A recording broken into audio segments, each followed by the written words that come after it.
ओम शांति। बाबा की जो अव्यक्त मुरलियाँ हैं वो हमारी संपन्न स्थिति बनाने में बहुत मदद करती है। कई बार हम लोग सेवाओं में इतने बिजी हो जाते हैं कि जो हमारा एम होता है या फाउंडेशन होता है, कई बार उस पर हमारा अटेंशन नहीं जाता। आज भी जो बाबा की मुरली है बहुत पावरफुल है, पर एक बार वापस हमें हमारा लक्ष्य याद दिला रही है। क्योंकि जब हम बाबा के पास आते हैं तो कभी भी इस एम से नहीं आते कि हमें सेवा करनी है। वो भी एक हमारा सब्जेक्ट होता है, पर कभी कभी वो सब्जेक्ट इतना इम्पोर्टेंट हो जाता है कि जो फाउंडेशन है, जो स्वस्थिति है, उसके ऊपर जितना अटेंशन होना चाहिए वो रह जाता है। तो आज की मुरली में भी बाबा अपने बच्चों को देख रहा है जो बेहद के कार्य में बाबा के साथ साथी बने हैं, ऐसे बच्चों को देख रहा है।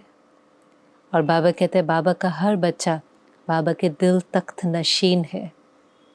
और जैसे बच्चों को देख करके बाबा को खुशी हो रही हो, और बाबा ने कहा देखो शिव बाबा को तो एक भी तख्त नहीं है, बैठने के लिए भी तख्त का लोन लेना पड़ता है, क्योंकि ब्रह्मा बाबा के तन का आधार लेना पड़ता है। और बच्चों के पास कितने तख्त हैं? अकाल तख्त भी है, बाबा का दिल तख्त भी है, और आने वाली दुनिया में विश्व का तख्त भी मिलेगा। तो बाबा बच्चों को देख करके खुश होता है। और फिर बाबा ने कहा ज़्यादा खुश कौन, बच्चे के बाप। और हमेशा बाबा कहेंगे बाबा बच्चों को देखकर खुश होता है, बच्चे कहेंगे बच्चे बाबा को देखकर खुश होते हैं। शिव बाबा को देखकर, ब्रह्मा बाप को देखकर, परिवार को देखकर खुश होते हैं। लेकिन फिर बाबा हमेशा वो सवाल पूछ लेता है कि आपकी जो खुशी है वो सदा काल की है? कभी कभी की नहीं, लेकिन सदा काल की है। क्योंकि खुशी ब्राह्मण जीवन का श्वास है। वैसे तो इस लाइन को हमें अंडरलाइन करना चाहिए, क्योंकि ब्राह्मण जीवन में एक तरफ बाबा कहता है सब प्रकार के पेपर आएंगे, तन का भी आएगा, मन का भी आएगा, धन का भी आएगा, परिवार का भी आएगा, और सेवा के क्षेत्र में भी आएंगे। जब सब तरफ से पेपर आएंगे और सब तरफ से विघ्न आएंगे, उसके बाद भी बाबा कहता है कि ब्राह्मण जीवन का श्वास खुशी है। क्योंकि खुशी मन की स्थिति है, तो बातें आएंगी, बातें जाएंगी, लेकिन खुशी नहीं जाए। बाबा कहते शरीर भी चला जाए लेकिन खुशी नहीं जाए। क्योंकि अगर आपकी खुशी रहेंगी तो पास में डोनर हो जाएंगे। अगर खुशी नहीं रहेंगी तो बहुत सुंदर बाबा की लाइन थी कि फिर धर्मराजपुरी को पास करना पड़ेगा। क्यों?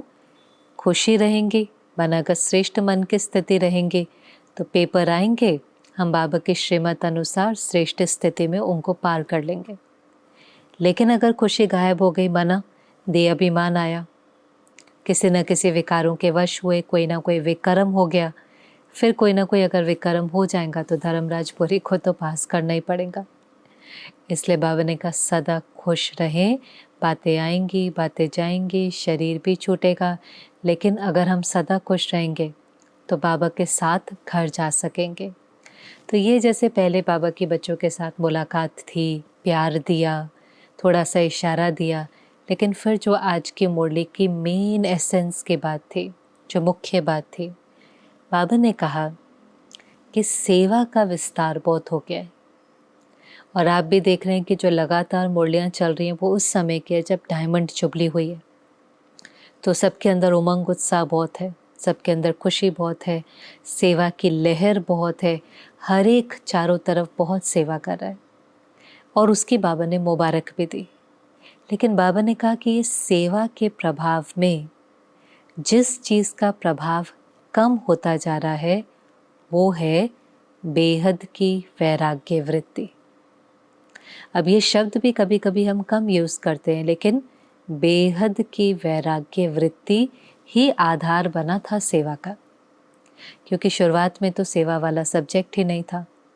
तो अगर आप यज्ञ के आदि में देखें तो जो दादियाँ थी उन्हों के अंदर वो बेहद की जो वैराग्य वृत्ति थी, बाबा ने का बहुत इमर्ज रूप में थी। और क्योंकि बेहद की वैराग्य वृत्ति बहुत इमर्ज रूप में थी, सेवा करनी नहीं पड़ी। जिस समय सेवा की फील्ड में उतरे, सेवा अपने आप होती चली गई, स्थापना का कार्य अपने आप होता चला गया। और बाबा ने कहा अगर विश्व की स्थापना का कार्य भी करना है जैसे सेवा की स्थापना हुई और सेवा का इतना विस्तार हुआ, लेकिन अगर विश्व की स्थापना का कार्य भी करना है तो वही वैराग्य वृत्ति को इमर्ज करना पड़ेगा। तो आज इस वैराग्य वृत्ति को और गहराई से समझते हैं, क्योंकि बाबा ने 70s में 80s में बहुत बोलियाँ बेहद के वैराग्य वृत्ति पर चलाई। आज बाबा ने कहा इसको इमर्ज करो। अब वैराग्य भी दो प्रकार का है, एक है हद का वैराग्य, दूसरा है बेहद का वैराग्य। अब जब कभी कभी हम दुनिया में किसी सन्यासी आत्मा को भी देखते हैं तो हम कहते हैं इन्हों को वैराग्य आया। अब एक वो वैराग्य होता है जिसमें हमने सब कुछ छोड़ दिया, हमने घर भी छोड़ा, गृहस्थी भी छोड़ी, धंधा भी छोड़ा, सब कुछ छोड़ करके हमने किनारा किया। एक वो वैराग्य है। वैराग्य को कहेंगे डिसइंटरेस्ट, हमें उस पुरानी दुनिया से वैराग आ गया, उस दुनिया में हमारा कोई इंटरेस्ट नहीं है, अभी हमें वहाँ से कुछ भी नहीं चाहिए, पर अगर हम उस दुनिया में रहेंगे तो हमें उसके आकर्षण होगी, तो हमने उससे किनारा कर दिया कि जब वो दुनिया दिखाई नहीं देंगी, देहधारी दिखाई नहीं देंगे, संबंधी दिखाई नहीं देंगे, जब दिखाई नहीं देंगे तो उससे किनारा हो गया। वो हो गया एक प्रकार का वैराग्य। एक और वैराग्य जो हद के वैराग्य में ही आएगा, बेहद में नहीं, लेकिन हद के वैराग्य में जिसको बाबा ने कहा थोड़े समय के लिए वैराग्य आया, लेकिन वो वैराग्य का जो आधार था वो हो सकता है कोई परिस्थिति है, वो हो सकता है कोई दुख की घटना है, कोई समय अनुसार आया जिसके हम सभी अनुभवी हैं। जैसे कोई कभी शरीर छोड़ता है, हम शमशान में जाते हैं, जिसको बाबा कई बार कहता भी है कि ये शमशानी वैराग्य है। माना शमशान में जाकर के जब देखते हैं तो लगता है अरे देखो ना, इसने जीवन में इतना कुछ प्राप्त किया पर लेकर तो कुछ नहीं गया, खाली हाथ आया था, खाली हाथ चला गया। फिर हमें भी अंदर में वैराग आता है, क्या है, हम किस चीज़ के पीछे भाग रहे हैं, हम क्यों मेरे तेरे में लगे हुए हैं, हम क्यों खींचातान में लगे हुए हैं, आखिर सब कुछ तो छूट जाना है। तो ऐसे ऐसे संकल्प हमें आते हैं, थोड़ा सा वैराग भी आता है, पर जिसको बाबा कहते हैं शमशानी वैराग्य, वो शमशान तक होता है। शमशान से बाहर गए, फिर वापस उसी दुनिया में उन्हीं चीज़ों के पीछे वही खिंचातान में लग जाते हैं। या कभी कभी किसी परिस्थिति के कारण वैराग आ जाता है। आप देखो कोविड के दिनों में एक बार वैराग्य की लहर आई थी, क्योंकि जब कोई समस्या आती है, कोई परिस्थिति आती है और उसमें हमने जो बहुत कुछ एक्वायर किया होता है, जिसका हमें बहुत नशा होता है, जिसका हमें बहुत अभिमान होता है, और अगर उसमें से कुछ भी काम ना आए, हमारे खुद के बच्चे काम नहीं आए, कॉन्टैक्ट काम में नहीं आया, धन काम में नहीं आया, संबंधी काम में नहीं आए, कुछ भी काम में नहीं आता, तो फिर एक बार वैराग आता है कि मैंने इतना सब कुछ प्राप्त किया पर आज समय पर तो कुछ भी काम में नहीं आया। तो फिर थोड़ा थोड़ा जो ये अल्पकाल की चीज़ें हैं, पुरानी दुनिया है, इससे वैराग आता है, पर वो भी थोड़े समय का होता है। हम सब ने देखा जब वो समय पूरा हो गया, फिर वापस सब उसी दौड़ में या उसी देह की दुनिया में या उसी आकर्षण में, आसक्तियों में वापस फंस जाते हैं। समय के अनुसार भी आता है। तो ये वाला वैराग्य जो शॉर्ट पीरियड का होता है, माना कुछ घंटों का है, कभी कभी कुछ दिनों का होता है, कभी कभी किसी संबंध से भी हमें बहुत धोखा मिलता है तो भी वैराग्य आ जाता है। कहते मेरे को अभी इससे मिलना ही नहीं है, इससे बात ही नहीं करनी है, दोबारा मुझे किसी रिलेशनशिप में नहीं जाना है, क्योंकि हमने संबंध से दुख प्राप्त किया है, धोखा प्राप्त किया है। लेकिन फिर थोड़े समय के बाद उससे भी हम निकल जाते हैं। तो ये हो गया हद। हद माना लिमिटेड। लेकिन बाबा ने जिस वैराग्य की बात करी वो है बेहद का वैराग्य, अनलिमिटेड डिसइंटरेस्ट। अब ये अनलिमिटेड डिसइंटरेस्ट कैसे आया, इसका आधार क्या था? बाबा ने एक लाइन कही कि दे अभिमान वो चीज़ है जो वैराग्य को खंडित करती है। देह अभिमान वैराग्य को खंडित करता है, और देही अभिमानी स्थिति है जो वैराग्य को क्रिएट करती है। क्यों? वैराग्य माना डिसइंटरेस्ट, लेकिन किस चीज़ का डिसइंटरेस्ट है? हम दुनिया में रहते हैं और सब कुछ करते हैं, लेकिन किसी के अंदर भी हमारी रग नहीं है।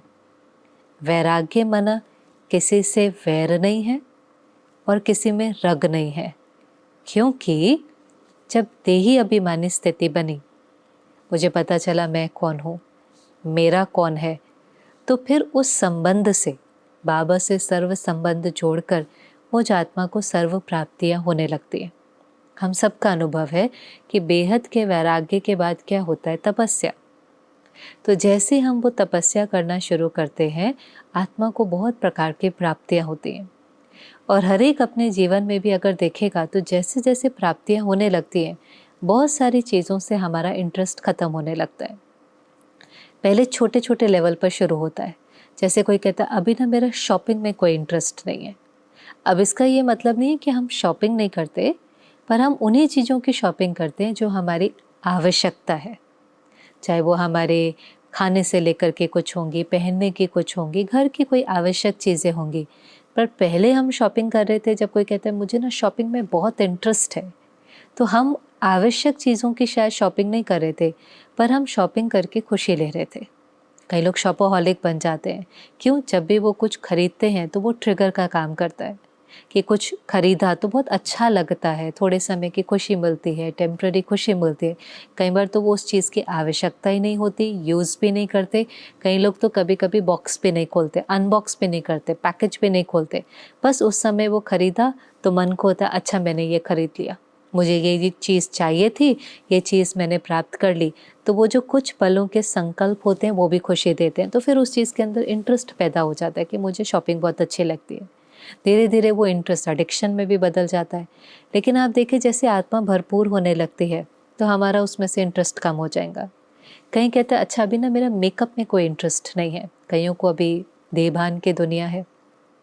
तो इस शरीर से भी हम बहुत कुछ प्राप्त करते हैं। मना आप देखें जो हमारी सारी इंडस्ट्री है, ये कॉस्मेटिक इंडस्ट्री है, लेज़र है, बोटॉक्स है, ये सारी इंडस्ट्री एक ही तो बिलीफ सिस्टम पर है कि मैं शरीर हूँ। क्योंकि अगर मैं शरीर हूँ, मैं इस शरीर को श्रृंगारती हूँ, फिर इस शरीर को कोई कहता है कि आप बहुत सुंदर हो, अप्रिशिएट करते हैं, तो मुझे अच्छा लगता है। जो पिछली बार की मुरली में बाबा ने कहा था कि प्रशंसा से भी प्रसन्नता होती है, वो भी मेरी खुशी का आधार बन जाता है।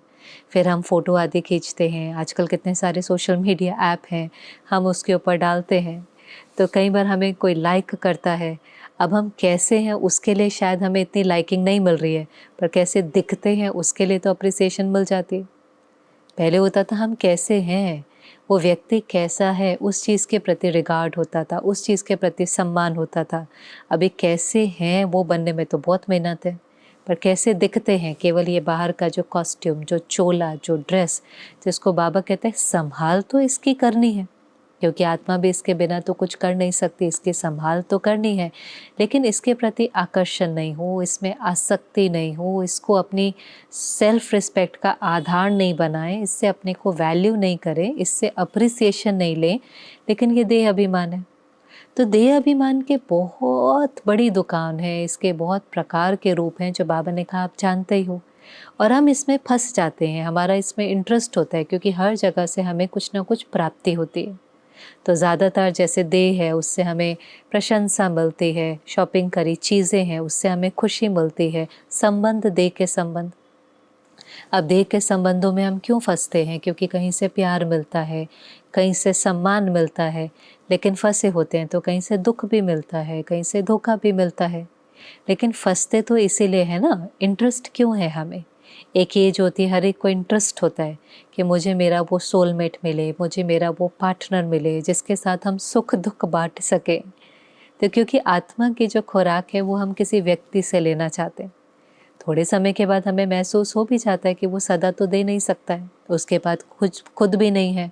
और अगर वो देता है तो उसको खुद कितनी अपेक्षाएं होती हैं कि मैंने दिया तो उसको भी देना चाहिए। कई बार हम कहते हैं I love you, how much do you love me मैं आपसे प्यार करता हूँ, आप मेरे से कितना प्यार करते हैं।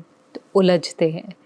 तो इंटरेस्ट देह में, देह के पदार्थों में, देह के संबंधों में, देह की दुनिया में, चाहे वो पोजीशन है, चाहे वो पदार्थ हैं, हम इसमें बहुत फंस जाते हैं।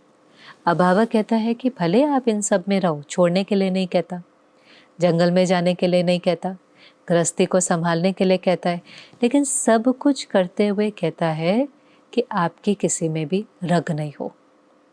अब रग तब नहीं जाती है जब हम वहाँ से कुछ ले नहीं रहे हैं। अगर वहाँ से हमें कोई प्राप्ति होती है, भले वो टेम्प्ररी है, भले वो अल्पकाल की है, पर उसके अंदर रग तो जाएंगे। लेकिन अगर वो प्राप्ति नहीं है, हम सबके साथ हैं, पर हम वहाँ से अपनी आत्मा की खुराक नहीं ले रहे हैं। लेकिन नेचुरल सी बात है कि अगर हम गृहस्थ में रहते हैं तो संबंध हैं, पर बाबा कहते वो सेवा के संबंध है। हम उनको प्यार भी देते हैं, सम्मान भी देते हैं। कोई कार्मिक अकाउंट है तो भी सेवा का संबंध समझ करके बहुत प्यार से उसको चुकतू करते हैं।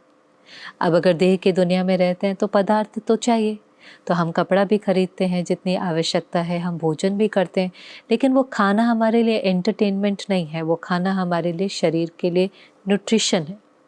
आजकल आप देखो न्यूट्रिशन भी क्या हो गया, इंटरेस्ट, कहेंगे मुझे ना खाने में बहुत इंटरेस्ट है।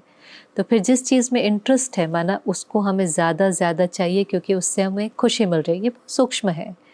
और जैसे ये चीज़ हमें समझ में आ जाती है तो हमारा बेहद का वैराग्य, तो बेहद का वैराग्य जो मैं समझती हूँ पहले तो हमें समझ से आता है, क्योंकि अभी तो इतनी तपस्या हमने की नहीं होती। हमें समझ आ जाता है कि ये सब अल्पकाल का है, ये सब टेम्प्ररी है। जिस चीज़ के पीछे हम भाग रहे हैं ये कभी भी हमें स्थायी सुख नहीं दे सकता, ये हमें स्थायी खुशी नहीं दे सकता। ये देह के पदार्थ आवश्यक हैं, लेकिन ये देह की ही पूर्ति कर सकते हैं। ये देह की जो चीज़ें हैं, देह की दुनिया है, देह के लिए आवश्यक है, लेकिन ये आत्मा की खुराक नहीं है। तो फिर हमें समझ में आता है कि अच्छा, जो आत्मा को चाहिए, जो आत्मा की खुराक है, वो किससे मिलेगी? परमात्मा से। तो फिर मेरा इंटरेस्ट चेंज होता है कि वो खुराक मुझे परमात्मा से लेनी है, तो मुझे तपस्या करनी पड़ेगी। तो ऑटोमेटिकली जो सीरीज चलती है वो है नॉलेज। नॉलेज मिलते ही बेहद का वैराग्य, फिर बेहद के वैराग्य के बाद त्याग, पुरानी दुनिया का त्याग, पुराने संस्कारों का त्याग, फिर तपस्या, फिर तपस्या से होती है सेवा। पर अगर ये वाला वैराग्य, त्याग और तपस्या की भूमि नहीं है, फाउंडेशन नहीं है, तो हम सेवा में भी फंस जाते हैं। जैसे लोग अपनी देह से खुशी लेते हैं, पदार्थों से खुशी लेते हैं, तो हम सेवा से भी खुशी ले सकते हैं। सेवा को आधार बना करके वहाँ से नाम मान शान ले सकते हैं, तो वो फाउंडेशन रह जाती है। पर आप कभी भी अगर दादियों को देखो तो क्योंकि उनकी वो फाउंडेशन बहुत स्ट्रॉन्ग है, तो जब वो सेवा के क्षेत्र में भी उतरे तो उन्हों को किसी से कुछ चाहिए थोड़ी ना था। और इसलिए सब दादियाँ कहीं स्थानों पर सेवा करी, पर किसी जिज्ञासु में नहीं फंसे, किसी सेवा केंद्र में नहीं फंसे। जानकी दादी का तो बड़ा उदाहरण है। इतने वर्ष लंदन में सेवा करने के बाद भी जब बाबा ने वापस बुलाया तो उनको एक ही सेकंड लगता था कि अच्छा, बाबा ने बुलाया, वापस जाना है। फिर वापस लेकर के भी कुछ नहीं आते थे, जो थोड़ा सा लेकर के गए वही वापस लेकर के आए, क्योंकि वहाँ पर कोई इंटरेस्ट ही नहीं था, वहाँ बुद्धि फंसी नहीं, वहाँ कुछ अक्वायर किया ही नहीं, वहाँ तो सिर्फ सेवा करी थी, दिया। जब सिर्फ दिया तो कहीं पर रग होती ही नहीं है, तो जब वहाँ से उठ कर के आना था तो आने में भी एक सेकंड लगा। चाहे फिर वो हमारी जानकी दादी है, चाहे वो प्रकाश मणि दादी है, चाहे वो हमारी निर्मला दीदी है। क्यों? क्योंकि बेहद के वैराग्य था, सेवा करते समय भी बेहद का वैराग था, कहीं पर रग नहीं थी, किसी से वैर नहीं था, बहुत न्यारा प्यारा होकर के किया। पर बाबा ने कहा जैसे ये देहभान खंडित होता है, अब देहभान खंडित होगा, मन हम देहभान आने लगता है और देही अभिमानी स्थिति खत्म होने लगती है। तो जैसे देहभान आता है तो वैराग्य खंडित होता है। देहभान आते ही वो जो वैराग है, क्योंकि फिर इस देह की दुनिया में हमारा इंटरेस्ट जाता है। और कई सारे ब्राह्मणों के साथ भी ऐसा होता है। शुरू में हम चलते हैं, हमें नॉलेज मिलती है, हमें बहुत अच्छा लगता है, हम योग से हमें बहुत अच्छा लगता है, हमारा टेम्पररी चीज़ों के अंदर इंटरेस्ट कम होने लगता है। लेकिन बेहद के वैराग्य को जो चीज़ सस्टेन करेगी वो है तपस्या। अब दूसरी तरफ अगर हमारा उतना इंटरेस्ट नहीं है, माना जो बाबा की श्रीमत है, बच्चे अमृत वेला उठना है, नुमा शाम योग करना है, रोज़ की मुरली सुननी है, कर्म योग करना है, अगर वहाँ हमारा इंटरेस्ट नहीं बढ़ा और वहाँ से अगर हमने अपने को नहीं भरा, माना अगर हमने हीरे नहीं लिए, तो जो पत्थर हमने छोड़े थे उन पत्थर की तरफ वापस आकर्षण होता है। तो कभी कभी हम वापस देह की दुनिया में खिंच करके चले जाते हैं, क्योंकि जितनी तपस्या हमारे जीवन में होनी चाहिए, जितना डिसिप्लिन होना चाहिए, बस जितनी बाबा की श्रीमत होनी चाहिए, अगर उसके अंदर हमारी एक्यूरेसी नहीं है, उस डिसिप्लिन के अंदर सिंसेरिटी नहीं है, तो वो देह की दुनिया का प्रभाव तो इस समय इतना ज़्यादा है। बाबा कहते माया इतनी बलवान है कि आप देहभान में आए और माया की चमाट लगी, माना माया किसी न किसी हद की चीज़ में वापस फंसा देंगे। तो इसलिए समझ से इंटरेस्ट आया, डिसइंटरेस्ट आया, समझ आई तो वैराग आया। लेकिन अब ये वैराग को सस्टेन करने के लिए, ये वैराग बना रहे, ज़रूरी है तपस्या। एक बाबा से हमारे सर्व संबंध हो, बाबा से हम सर्व प्राप्तियां करें, फिर आप देखेंगे धीरे धीरे ये डिसइंटरेस्ट बढ़ता ही चला जाता है। फिर उस पुरानी दुनिया में हमें कोई भी चीज़ अपनी तरफ आकर्षित नहीं कर सकती। हम वहाँ पर हैं लेकिन आकर्षण नहीं है। अब बहुत सुंदर लाइन बाबा ने कहा कि वो चीज़ हो ही नहीं और आप कहो मुझे उसका वैराग्य है, तो उसको वैराग्य नहीं कहेंगे। वैराग्य तब कहेंगे वो चीज़ है, आपके सामने है, आपको प्राप्त है, आप उसको यूज़ भी कर रहे हैं, लेकिन आवश्यकता अनुसार यूज़ किया, फिर उससे ऐसे न्यारे हो जाते हैं कि उसके अंदर कोई आकर्षण आसक्ति नहीं है। वो चीज़ मुझे प्रभावित नहीं करती, वो चीज़ मुझे अपना गुलाम नहीं बनाती। तो बहुत ज़रूरी है देही अभिमानी स्थिति, जिसमें हमारी तपस्या का फाउंडेशन बहुत मजबूत हो। फिर जो एक और बहुत सुंदर बात बाबा ने कही कि देह अभिमान में भी बेहद का वैराग्य को ख़त्म करने के लिए एक और चीज़ जो है वो है पुराने संस्कार। अब ये दो अलग चीज़ें हैं। एक था देह अभिमान के जो वैरायटी है, जिसमें बाबा कहता है देह, फिर देह के संबंध, फिर देह के पदार्थ, फिर देह की दुनिया। वो हमने अभी डिस्कस किया कि कैसे हम देह से भी कुछ ना कुछ अल्पकाल की प्राप्ति करते हैं, देह के पदार्थों से भी खुशी लेते हैं, देह के संबंधों से प्यार लेते हैं, देह की दुनिया से मान सम्मान लेते हैं। वो तो चलो मोटे रूप का है। अब एक और चीज़ जो हमें बेहद का वैराग्य में उसको खंडित करती है, वो है पुराने संस्कार। अब पुराने संस्कार कौन से हैं? काम, क्रोध, लोभ, मोह, अहंकार, ईर्ष्या आदि। अब मन में संकल्प आता है कि इसको तो हम छोड़ना ही चाहते हैं, क्यों हमें इससे वैराग्य नहीं आएगा, इसमें क्या इंटरेस्ट है, इससे क्या प्राप्ति है। पर अगर आप सूक्ष्म रीति से देखें तो इन विकारों से भी हमें प्राप्ति है। अब काम विकार है, काम विकार से भी तो हमने कितना समय अल्पकाल का सुख तो लिया ही है ना। वो स्मृतियाँ तो हमारे चित्त में है ही ना, चाहे वो विकार है, पर हमने सेंशुअल प्लेजर तो उससे लिया ही है। तो हम समझ करके भी कि ये जो विकार है गलत है, ये देभान में लेकर आता है, ये हमें क्षीर सागर में जाने नहीं देता, पवित्रता सुख शांति के फाउंडेशन है, सब कुछ लंबी लंबी मुरलियाँ हम पढ़ते हैं, समझते हैं, लेकिन फिर भी हम पूरी रीति से इस संस्कार का त्याग नहीं करना चाहते, क्योंकि हमने इस जन्म में या पिछले कई जन्मों में इस विकार से अल्पकाल की खुशी ली है और वो मेमोरी हमारी आत्मा के अंदर स्टोर है, तो वो बार बार ट्रिगर करती है। इसलिए मैं बार बार कहती कि तपस्या बहुत ज़रूरी है, क्योंकि अगर हम तपस्या से भरते नहीं हैं तो जहाँ से भी हमें अल्पकाल की प्राप्ति होती है वो सब चीज़ें हमें अपनी तरफ खींचेंगी, चाहे वो दोस्त हैं, चाहे वो व्यक्ति है, चाहे वो पोजीशन है, चाहे वो धन है, चाहे वो काम विकार है, चाहे वो कोई सब्सटेंस है, कोई भी चीज़, जिस भी चीज़ से हमने अल्पकाल की खुशी, अल्पकाल का प्यार, अल्पकाल का मान, अल्पकाल का आनंद लिया है, तो वो चीज़ अपनी तरफ आकर्षित करेगी। तो काम विकार से भी हमें प्राप्ति हुई है। क्रोध है, क्रोध करना भी कईयों को बहुत अच्छा लगता है। क्रोध करते हैं तो उनको जैसे किक मिलता है, काम हो जाता है। कईयों को तो आर्ग्यूमेंट करने का संस्कार पड़ जाता है, फिर आर्ग्यूमेंट को जीत लेते हैं तो बहुत खुशी होती है, भले टेम्पररी होती। सोल पावर ख़त्म हो जाती है, शक्तिहीन बन जाते हैं, ड्रेन्ड हो जाते हैं, पर बाहर की तो विजय होती है ना, आर्ग्यू कर करके, जिद करके, अपने को प्रूव करके, थोड़े समय के लिए तो बहुत अच्छा लगता है। तो किसी किसी को क्रोध करने का भी जैसे एक एडिक्शन ही हो जाता है। अब लोभ है, हमें पता है लोभ गलत है, लेकिन फिर भी हम कहाँ उससे पूरी तरह से जा पाते हैं। हम रॉयली नहीं तो यही कह देते हैं, अच्छा इच्छा नहीं हो पर अगर ये मिल जाए तो अच्छा लगता है।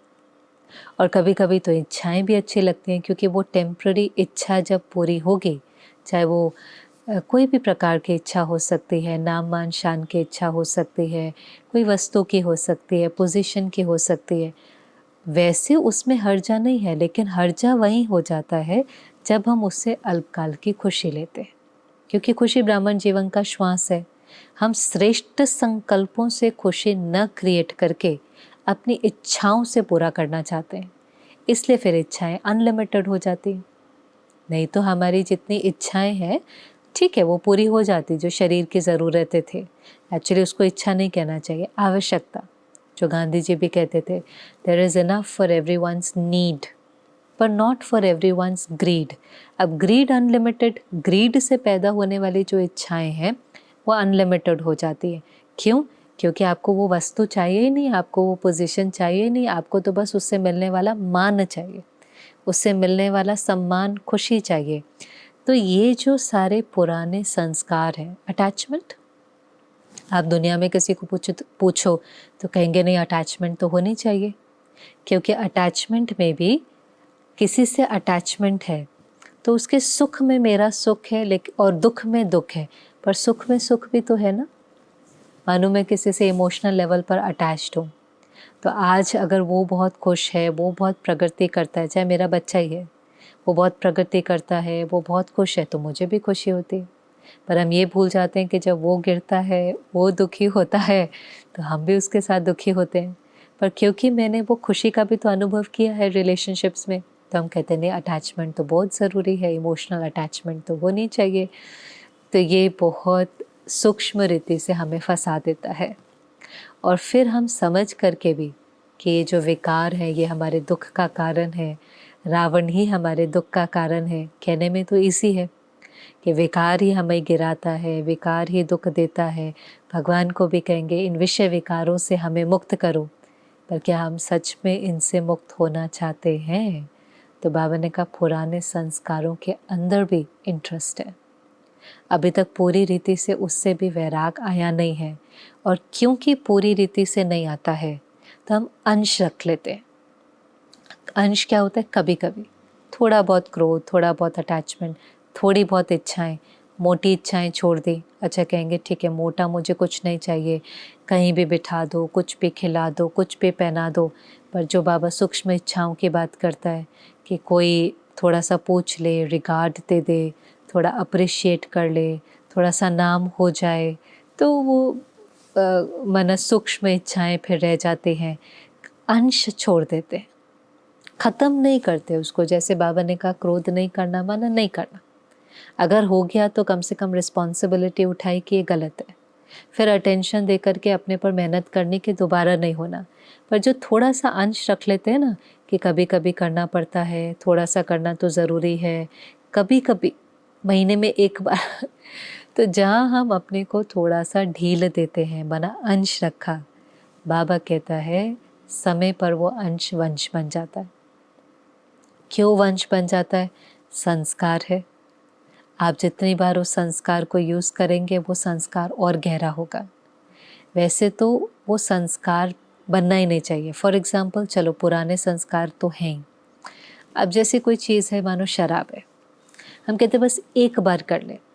अब इसमें देखो नुकसान क्या होता है, आपने एक बार पिया, आपको पता भी है कि वो शरीर के लिए हानिकारक है, आपको पता भी है सिगरेट इंजीरियस टू हेल्थ है, पर अगर आपने एक बार किया तो अब एक बार करने से जो उसका टेम्पररी सुख मिला, चाहे रिलैक्सेशन हुई, चाहे मन को थोड़े समय के लिए शांति मिली, चाहे थोड़े समय के लिए हमें हमारे सारे गम भूल गए, पर उससे होने वाली अल्पकाल की प्राप्ति आत्मा में रिकॉर्ड हो जाती है।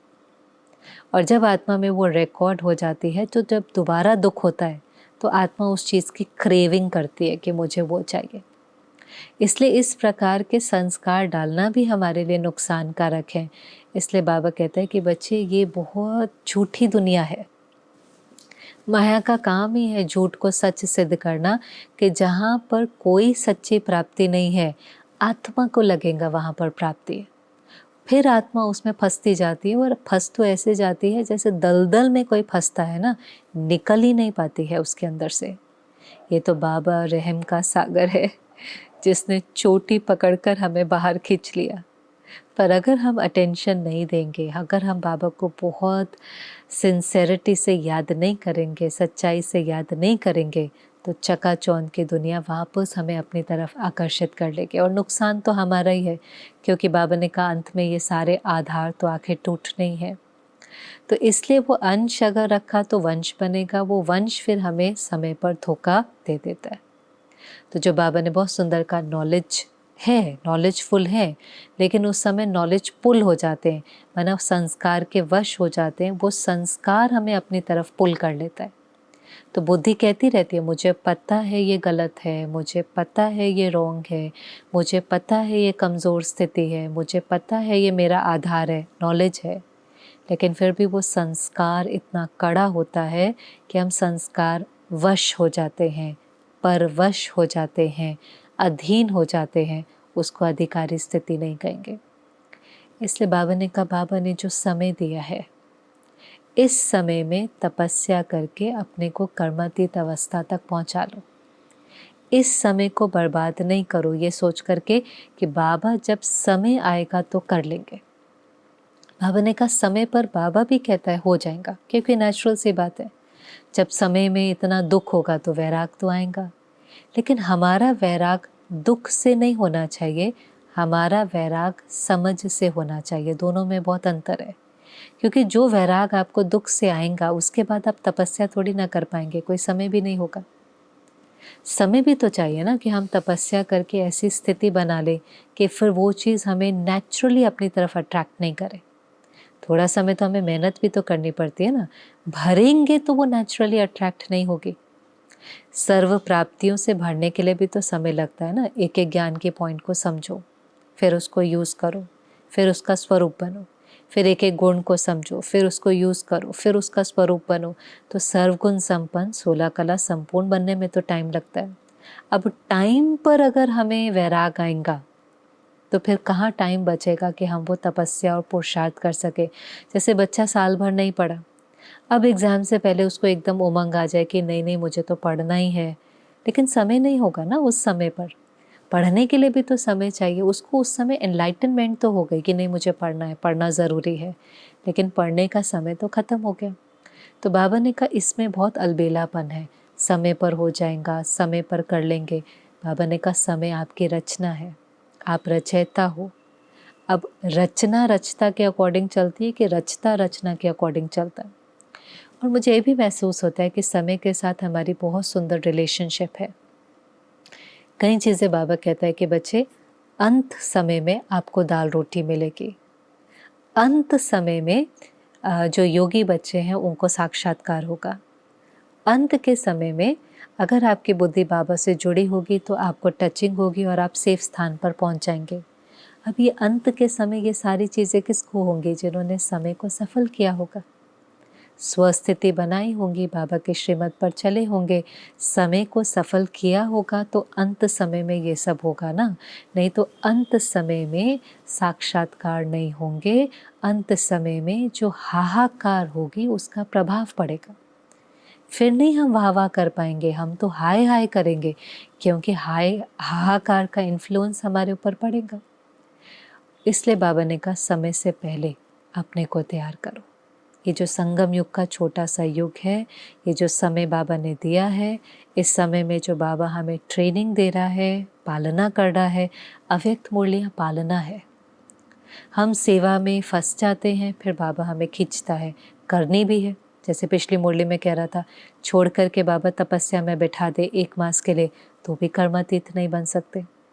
करनी भी है लेकिन बैलेंस से करनी है, करनी भी है लेकिन वहाँ से कोई आकर्षण और आसक्ति और इच्छा भी नहीं होनी चाहिए। और फिर एक और चीज़ पर बाबा ने अटेंशन खिंचवाया, साधन। देह हो गए, देह के संबंध हो गए, देह के पदार्थ हो गए, देह की दुनिया हो गई, देह के पुराने संस्कार हो गए, उसमें ही आ जाता है साधन। अब साधन वैसे तो एक और पदार्थ में भी आ जाते हैं, पर इस समय साधन बहुत तेज़ी से बढ़े। 2-4 साधन नहीं है ना, साधनों की दुनिया है। अब इसमें भी बाबा कहता है कि साधन तो आपके योग का फल है। साधन विहंग मार्ग की सेवा करेंगे, ये साधन आपकी श्रेष्ठ स्थिति बनाएंगे। तो आप साधन को यूज़ नहीं करो, वो बाबा नहीं कहता, भले यूज़ करो पर मालिक बनकर यूज़ करो। साधन यूज़ करते करते आपकी साधना मर्ज नहीं हो जाए। 2 लाइन जो बहुत सुंदर थी, सेवा करते करते आपकी वैराग्य वृत्ति मर्ज नहीं हो, वैराग्य वृत्ति को इमर्ज करके सेवा करो। ऐसे ही साधन यूज़ करते करते आपकी साधना मर्ज नहीं हो, साधना को इमर्ज करके साधन को यूज़ करो। साधना जब इमर्ज होगी तो हम साधन को यूज़ करेंगे, साधन हमें यूज़ नहीं करेगा। साधन कैसे यूज़ हमें करता है? जब हम साधन के गुलाम हो जाते हैं, हम कहते हैं इसके बिना मैं रह ही नहीं सकता। वो साधन नहीं मिलता तो हमें बेचैनी होती है, वो साधन नहीं मिलता तो हमें उदासी होती है। साधन से काम इजी होता है, साधन नहीं होगा काम में थोड़ी मुश्किल होगी। साधन होता है तो कंफर्ट होता है, साधन नहीं होगा तो बॉडी को थोड़ा डिस्कम्फर्ट हो सकता है। लेकिन साधन न हो और मन हलचल में आ जाए, ये नहीं होना चाहिए। जैसे ठीक है, हम कुर्सी पर बैठे हैं तो शरीर कंफर्टेबल है, हमें ज़मीन पर बैठना पड़े तो शरीर को थोड़ा डिस्कम्फर्ट हो सकता है। पर ऐसा नहीं हो सकता कि चेयर पर बैठे हैं तो खुशी ज़्यादा है और पट पे बैठे हैं तो खुशी कम है। नहीं, खुशी मन की स्थिति है।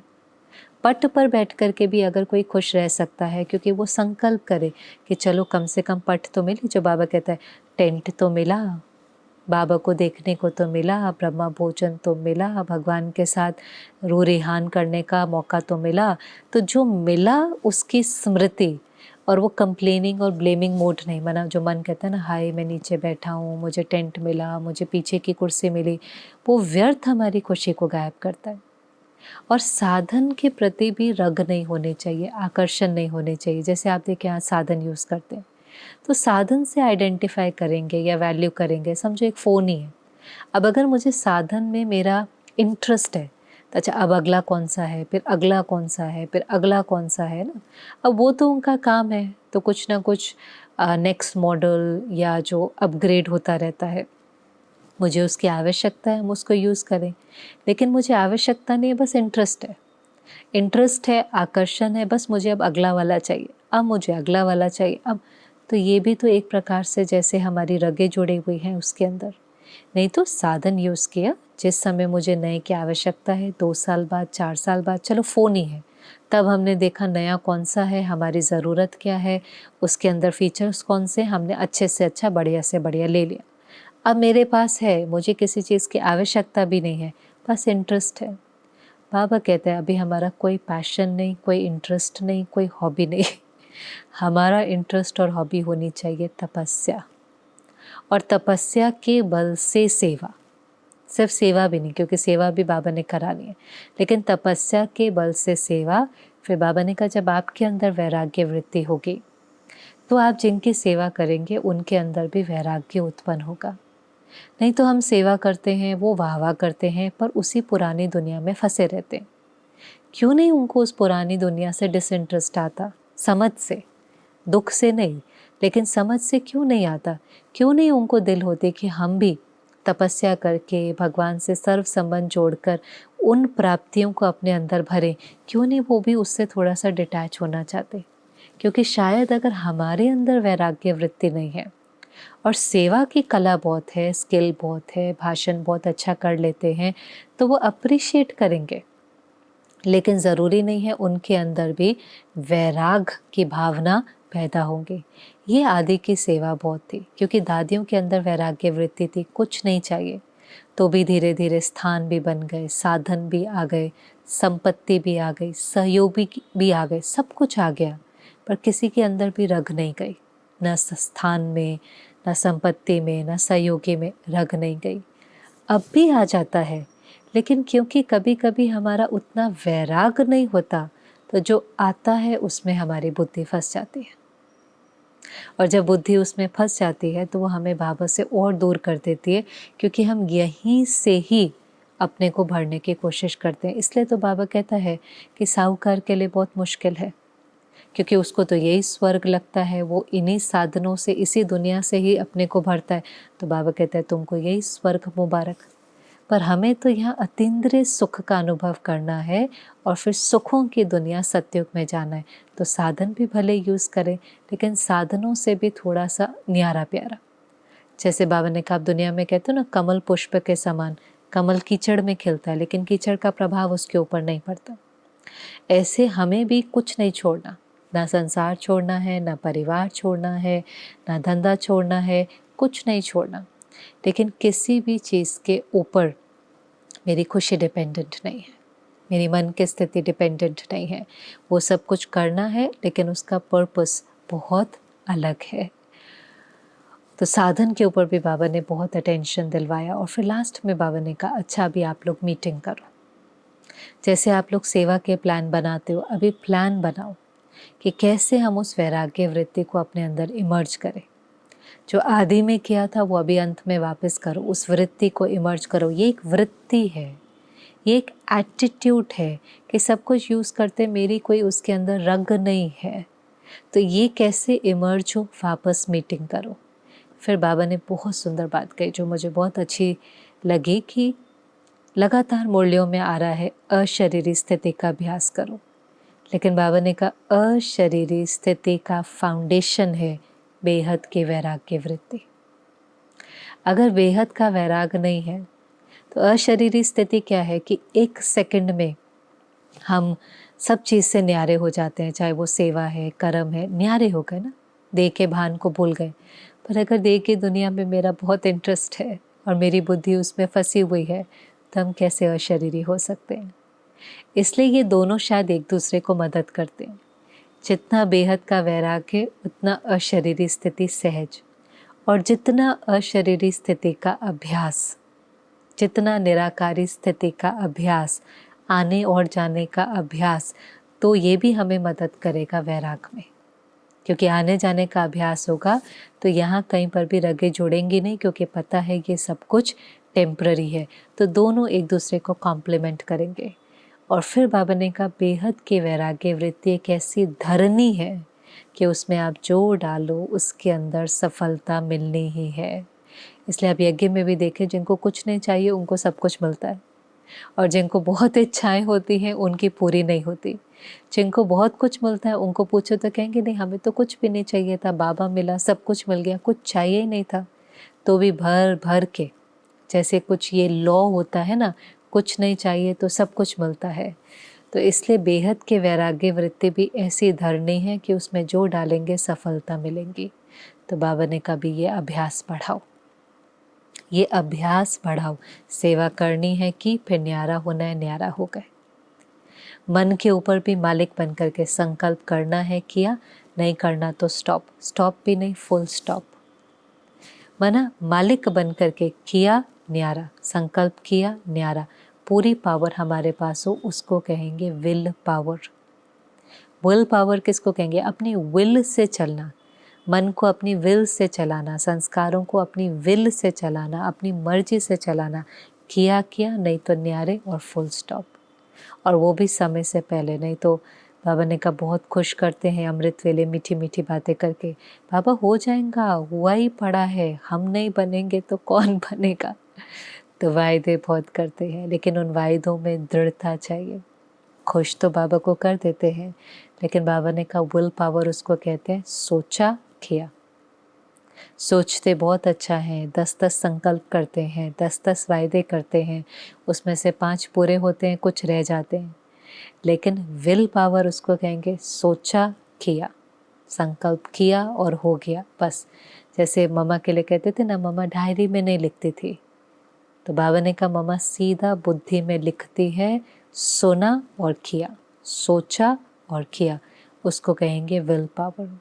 और फिर तो लास्ट में मुझे बहुत अच्छा लगता है जब मुरली पढ़ते हैं कि बाबा कैसे हर एक को संतुष्ट करता है, हर एक को एक्नॉलेज करता है।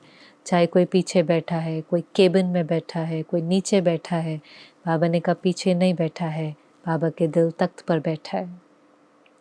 बाबा संतुष्ट करता है कि उनका वो छोटा सा कर्म भी, जो वो पीछे बैठे, पर बाबा ने कहा आपने आगे बैठने वालों को सीट दी ना, तो ये भी सेवा हो गई। इस सेवा से भी आप बाबा के दिल पर चढ़ते हो। तो ये भी समझना है कि हमारा हर छोटा सा छोटा त्याग बाबा को नोटिस होता है। किसी को नोट हो ना हो, हमारा हर एफर्ट, हमारा हर त्याग, हमारा हर थोड़ा भी जो हम स्टेप लेते हैं, डिसिप्लिन करते हैं। हमसे नहीं अमृत वेला उठा जा रहा था, हम उठे, हम बहुत मुश्किल से मुरली में आए, हमने बहुत मुश्किल से धारणाएं करी, मतलब हमारा हर एफर्ट जो है वो बाबा को नोट होता है, और हर त्याग से भाग्य बनता है। बीज अगर हमारा हमने डाला है तो उसका फल निकलना ही है। इसलिए कभी भी ये नहीं कि कोई देख तो नहीं रहा है, त्याग का भाग्य बनता ही है। आपने अगर कुछ भी पुराने का त्याग किया है, चाहे वो आलस्य है, चाहे वो अलबेलापन है, और आपने दृढ़ता रखी, आपने हिम्मत का एक कदम बढ़ाया, तो उसमें सफलता मिलनी ही है। तो बाबा बच्चों के छोटे छोटे कदम को भी एक्नॉलेज करता है, छोटी छोटी विक्ट्रीज़ को भी एक्नॉलेज करता है। तो हमेशा याद रखें, कोई देखे ना देखे, कोई प्रशंसा करे ना करे, कोई आगे बढ़ाए ना बढ़ाए, कोई नाम मान शान दे ना दे, पर बाबा से कुछ छिपा हुआ नहीं है। और इसलिए बाबा से क्योंकि कुछ छिपा हुआ नहीं है, तो समय पर उसका बहुत फल मिलता है, बहुत प्राप्ति होती है। अचानक आपका पुरुषार्थ तीव्र गति में चला जाता है, अचानक आपको पुरुषार्थ में मेहनत नहीं होती, कड़े संस्कार बड़ी जल्दी चेंज हो जाते हैं, कई जन्मों की ग्रहचारी सर से उतर जाती है, एकदम आत्मा हल्केपन का अनुभव करती है, उसकी इंटेंसिटी ख़त्म हो जाती है। और ये तो केवल करने वाला ही जानता है। इसलिए कई बार करने वाले को जो प्राप्ति होती है वो उसके मुख से निकलता नहीं, बहुत मिला है। देखने वाले को नहीं पता चलता बहुत क्या मिला है, क्योंकि बाहरी जीवन में बहुत ज़्यादा डिफरेंसेस नहीं दिखाई देंगे, लेकिन क्योंकि ये अंदर की प्राप्ति होती है, सुकून है, चैन है, आनंद है, हल्कापन है, तो उस आत्मा को लगता नहीं बहुत मिला है, बाबा से बहुत मिला है, मैंने पुरुषार्थ कम किया है लेकिन मुझे उससे बहुत ज़्यादा प्राप्ति हुई है। तो बाबा हमें आर्ट ऑफ पेरेंटिंग भी सिखाता है, आर्ट ऑफ लीडरशिप भी सिखाता है कि कैसे व्यक्ति की विशेषताओं को, व्यक्ति के त्याग को एक्नॉलेज करते हैं तो उनका उमंग उत्साह भी बढ़ता है। तो वंडरफुल मुरली थी, और हमें अभी अपनी वैराग्य वृत्ति को और इमर्ज करना है। मैं फिर कहेंगी, जो भी पॉइंट आपको अच्छी लगी, आपको टच हुई, ज़रूर उसको डायरी में नोट करें, कमेंट सेक्शन में लिखें कि वो हमारी स्मृति बने, क्योंकि वो स्मृति बनेगी तो वह हमारी स्थिति में आएगी, फिर वो हमारी कृति में आएंगी, और फिर हमारी जो सृष्टि है वो बदलने लगेगी। ओम शांति।